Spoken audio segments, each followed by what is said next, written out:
كبيرا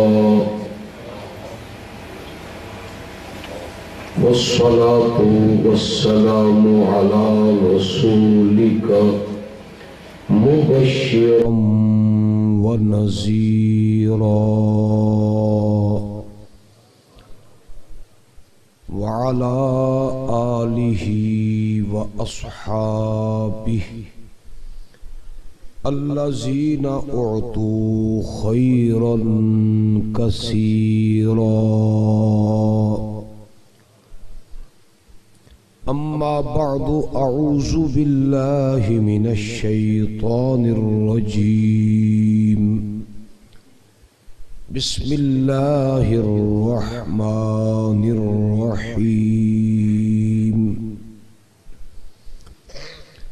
إنما يريد الله ليذهب عنكم الرجس أهل البيت ويطهركم تطهيرا. قال الله تعالى في مقام آخر: قل لا أسألكم عليه أجرا إلا المودة في القربى. ثم قال الله تعالى في مقام آخر: ألف لام ميم أحسب الناس أن يتركوا أن يقولوا آمنا وهم لا يفتنون. صدق الله مولانا العظيم.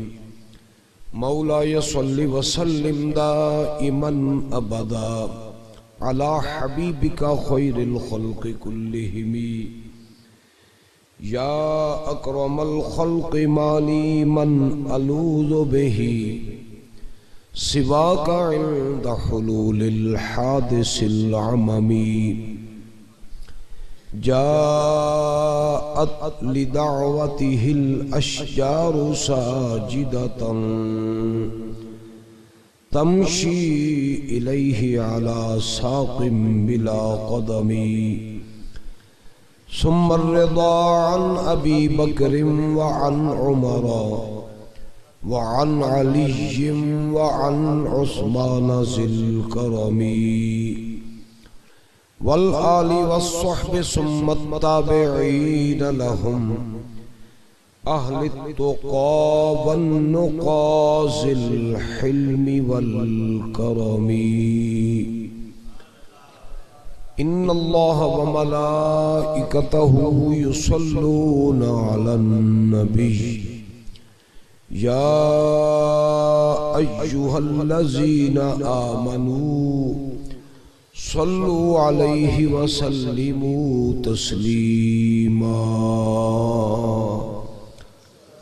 اللهم صل وسلم على سيدنا ومولانا محمد وعترته بعدد كل معلوم لك. صلاة وسلاما عليك يا سيدي يا رسول الله وعلى آلك وأصحابك يا سيدي يا حبيب الله. اللہ رب العزت جل شانہ کی حمد و ثنا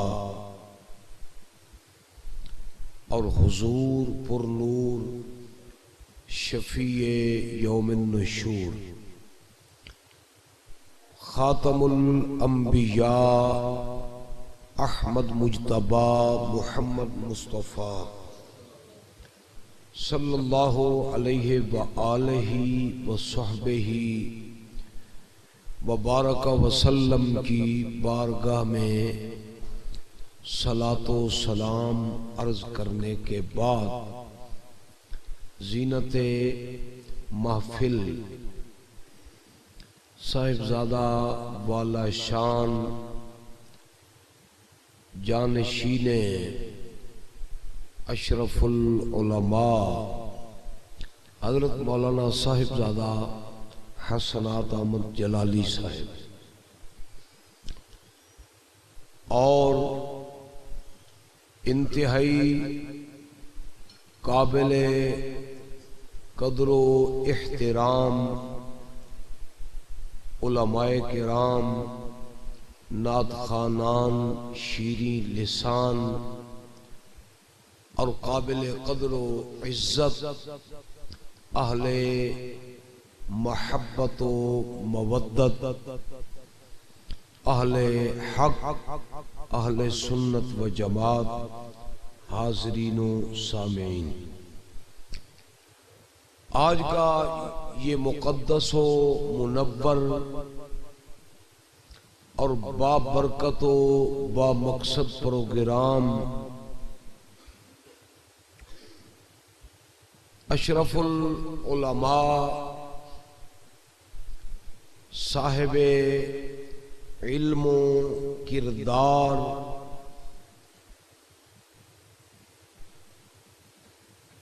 حضرت علامہ الحاج پیر محمد اشرف جلالی رحمت اللہ علیہ کے عرس پاک کے سلسلہ میں انعقاد پذیر ہے،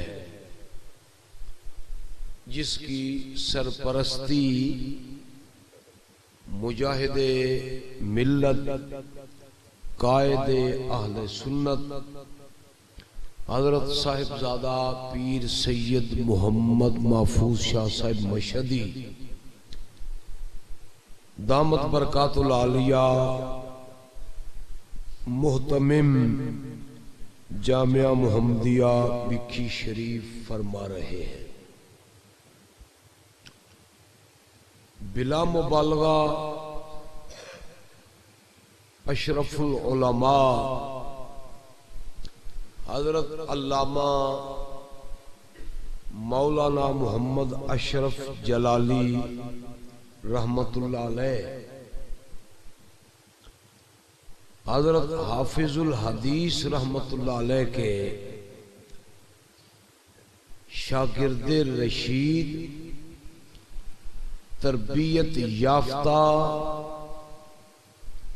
اور فیض یافتہ علماء میں سے تھے۔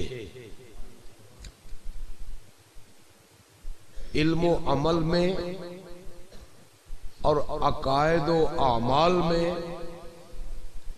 اللہ جل شانہ نے انہیں اصابت بھی عطا فرمائی تھی اور صلابت بھی عطا فرمائی تھی۔ انہوں نے زندگی بھر رکن شہر اور اس علاقے کو اپنے علمی روحانی فیضان سے نوازا ہے۔ اللہ جل شانہ ان کی ان خدمات دینیہ کی بدولت ان کے درجات کو جنت میں اور بلندی عطا فرمائے۔ ایسے علماء جنہیں علم، عمل، عقائد میں، معمولات میں وثوق ہوتا ہے، یہ امت کا سرمایہ ہوتے ہیں، اور ایسے ہیرے کبھی کبھی دریافت ہوتے ہیں۔ ہزاروں سال نرگس اپنی بے نوری پہ روتی ہے، بڑی مشکل سے ہوتا ہے چمن میں دیدہ ور پیدا۔ تو ایسے علماء کا، علماء ربانیین کا دنیا سے جانا ایمانی روحانی مراتب میں اور معمولات میں ایک بڑا خلا ہے۔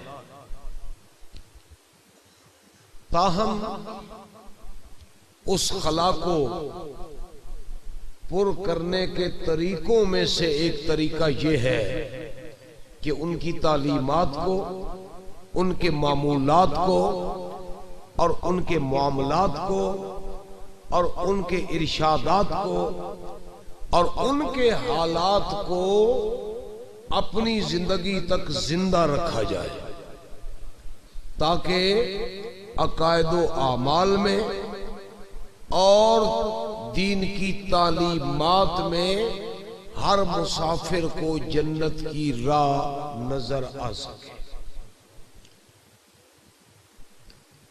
اللہ جل شانہ ہمیں ایسے راسخ باوثوق علماء ربانیین کے ارشادات اور ان کی تعلیمات و معاملات کو زندہ رکھنے کی توفیق عطا فرمائے۔ گرامی قدر حضرات، اس موقع پر عرس مقدس کے موقع پر جس حوالے سے کچھ باتیں عرض کرنے کا میں نے قصد کیا ہے، اس کا عنوان ذکر اہل بیت اطہار اور ذکر شہدائے کربلا ہے، رضوان اللہ تعالی علیہم اجمعین۔ یہ عنوان اتنا طویل ہے کہ کسی ایک مجلس میں اس کی جزیات کو بیان کرنا صرف مشکل ہی نہیں بلکہ ناممکن معلوم ہوتا ہے۔ بشری طاقت اس قدر متحمل شاید نہیں ہو سکتی کہ اتنے طویل مقالات و عنوانات کو نبھایا جائے، کیونکہ یہ ایک بڑا وسیع باب ہے۔ عظمت اہل بیت اطہار اور عظمت شہدائے کربلا تب سمجھ میں آ سکتی ہے جب چار باتوں کو اچھی طرح سے سمجھ لیا جائے۔ وہ چار باتیں کیا ہیں؟ نمبر ایک، اللہ نے اہل بیت نبوت کو کس درجے میں طہارت کا شرف عطا فرمایا ہے۔ یہ معلوم ہونا چاہیے جو اہل بیت نبوت ہیں ان کا مرتبہ کیا ہے، ان کا مقام کیا ہے، ان کا اللہ کی بارگاہ میں شرف کیا ہے۔ اور دوسرے نمبر پر اہل بیت اطہار کون کون سی ہستیاں ہیں کہ جنہیں اللہ نے اپنے آخری رسول کے اہل بیت ہونے کا شرف عطا فرمایا ہے۔ یہ بھی معلوم ہونا چاہیے کہ اہل بیت اطہار ہیں کون سے لوگ۔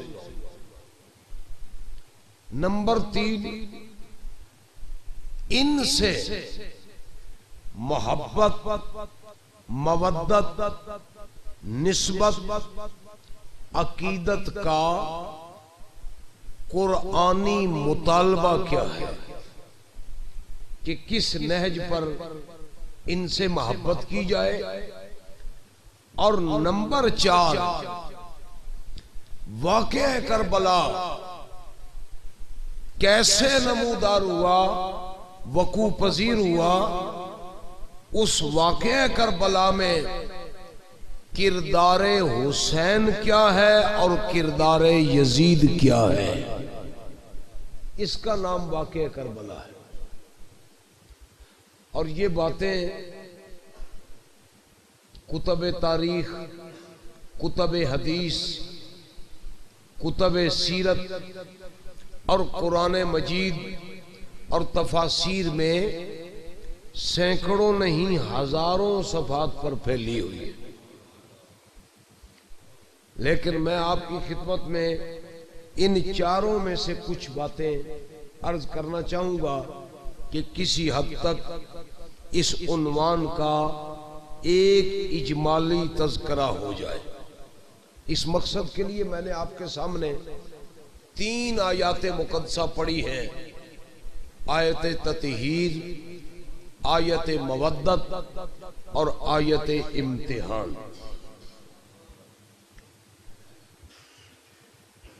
22واں پارہ ہے، سورہ احزاب ہے۔ اللہ جل شانہ اپنے محبوب کے اہل بیت پاک کے رتبے کا ذکر فرماتا ہے۔ ان کا رتبہ کیا ہے، مقام و مرتبہ کیا ہے؟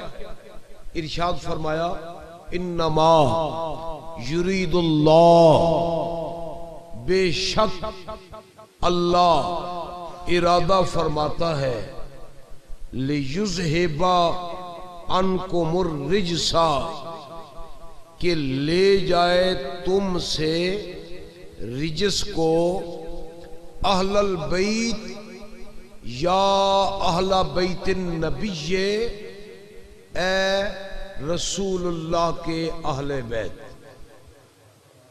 اللہ کا ارادہ یہ ہے، اس کی مرضی یہ ہے، اس کی منشا یہ ہے، اس کا پروگرام یہ ہے کہ وہ اہل بیت نبوت سے رجس کو لے جانا چاہتا ہے، دور رکھنا چاہتا ہے۔ وَيُطَهِّرَكُمْ تَطْهِيرًا، اے نبی کے گھر والوں، اللہ تمہیں خوب پاک کرنا چاہتا ہے۔ یہ ترجمہ ہے اس آیا مقدسہ کا۔ اللہ کا پروگرام یہ ہے، اس کی مرضی یہ ہے، اس کی منشا یہ ہے، اس کا ارادہ یہ ہے، اور اس کا ارادہ یہ ہے کہ اے اہل بیت نبی، وہ تم سے رجس کو دور کر دے اور تمہیں خوب پاک کر دے۔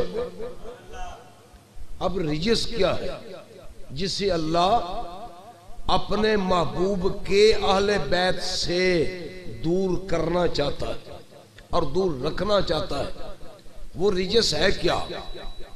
بڑی لطف کی بات ارشاد فرمائی تفسیر مظہری میں مفسر قرآن قاضی ثناء اللہ پانی پتی رضی اللہ عنہ نے۔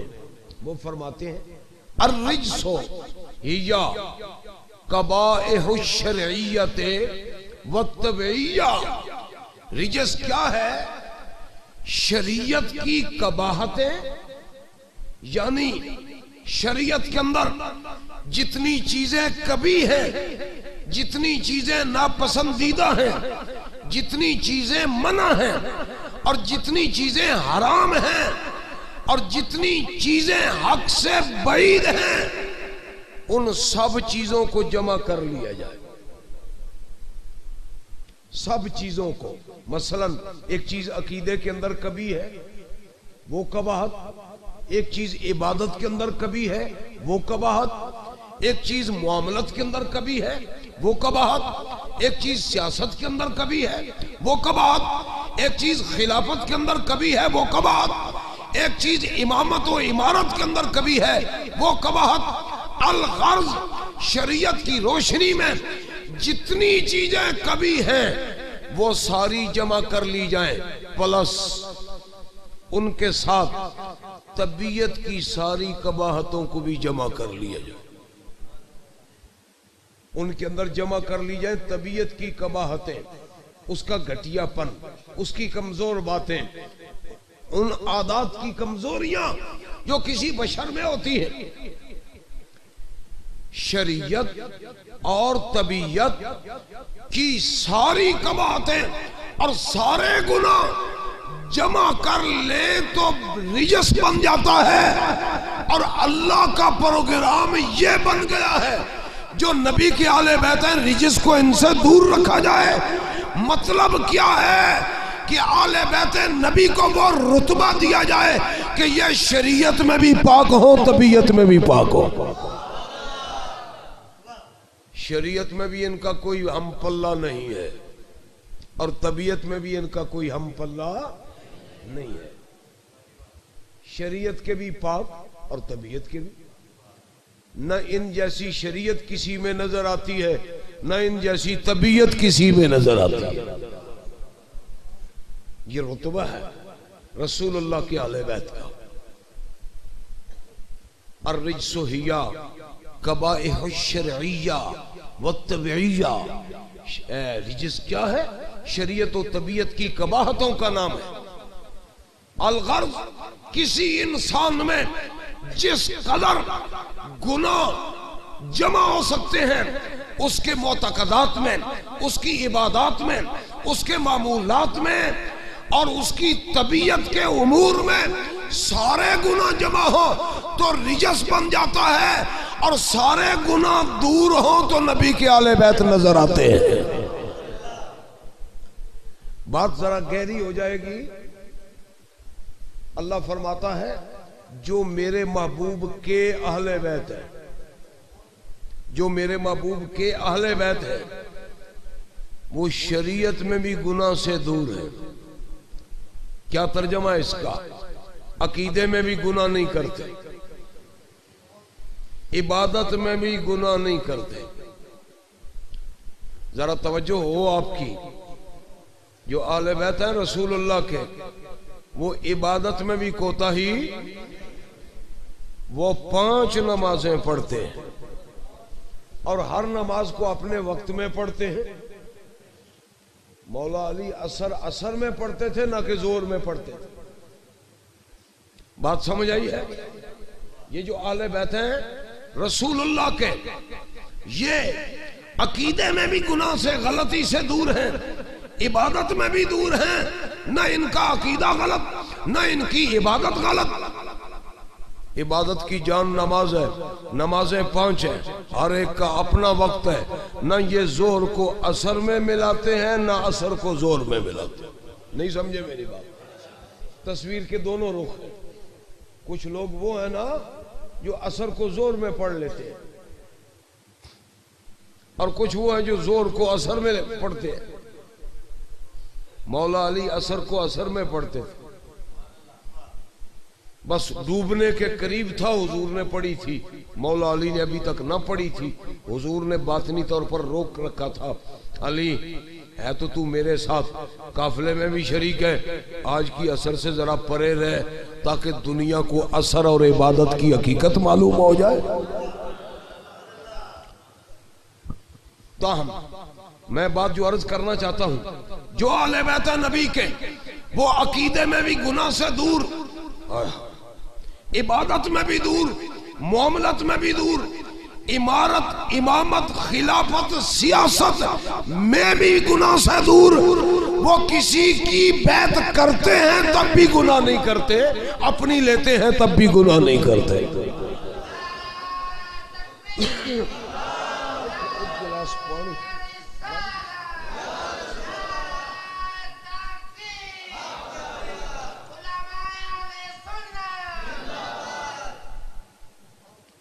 ساری باتیں میں کھول کے بیان نہیں کر سکتا ایک نشست میں، کچھ اشارے ہوں گے، کچھ باتیں ہوں گی۔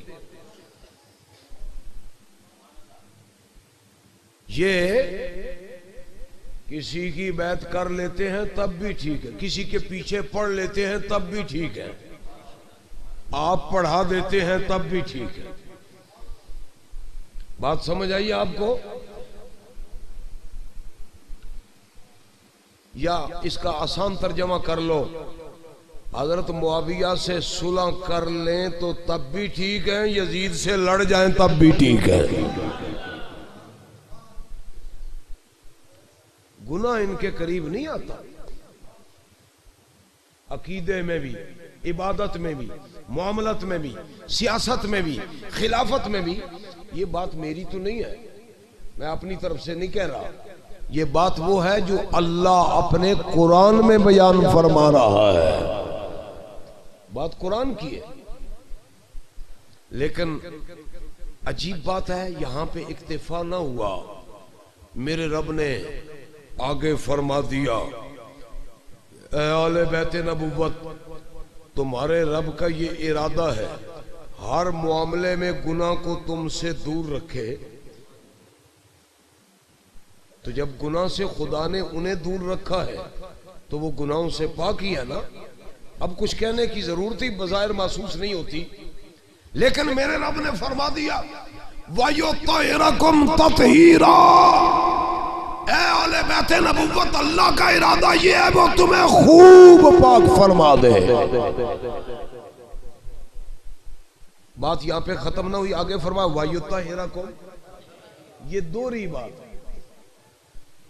دوہری بات، ایک ہی مقصد کی دو باتیں. گناہ دور ہے تب بھی پاک ہے. اللہ فرما دے وَيُطَهِّرَكُمْ تَطْهِيرًا، تمہیں خوب پاک کیا تب بھی پاک. گناہ اللہ نے دور رکھے تب بھی پاک، اور پاک فرما دیا تب بھی پاک. اس دوہری بات کا مقصد کیا تھا؟ اس حقیقت سے پردہ اٹھایا امام رازی نے تفسیر کبیر میں. فرماتے فی ہے لطیفتن، اس میں ایک بڑا ایمانی، روحانی، عقلی، فلسفی لطیفہ ہے. ایک لطف کی بات ہے، ایمان تازہ ہو جائے گا. وَيَانَ الرِّجْسَ قَدْ يَزُولُ عَيْنًا وَلَا يَتُرُ الْمَحَلَ. فرمایا لطیفہ یہ ہے، عقل کا ایک مشاہدہ ہے، ایک تجربہ ہے. فلسفہ عقل پہ اپنی بنیاد رکھتا ہے، عقل کا ایک تجربہ ہے. کیا جس جگہ سے رجس کو، نجاست کو، گندگی کو ہٹانے یا دور رکھنے کی بات کی جاتی ہے، عقل کو شک رہتا ہے شاید وہ جگہ پاک ہو یا نہ ہو. کبھی وہ پاک ہوتی ہے، کبھی نہیں ہوتی. تجربہ یہ کہتا ہے، عقل کو شک رہتا ہے کہ یہ جگہ شاید پاک ہوئی یا نہ ہوئی.